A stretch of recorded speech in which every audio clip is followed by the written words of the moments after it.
Welcome to Kenton's videos. Enjoy the video.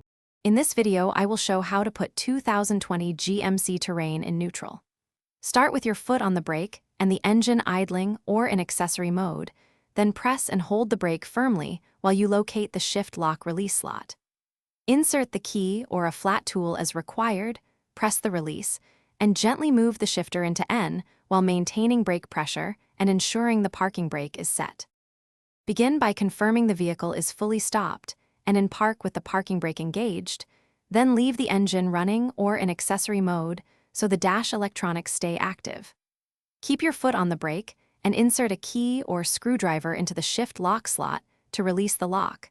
Then move the shifter gently into neutral while watching the instrument panel and maintaining control of the brake pedal for safety throughout the process.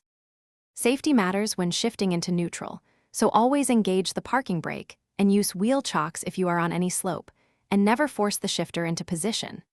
If you meet resistance, reapply steady brake pressure and retry the shift lock release, and keep an eye on the dashboard for warnings.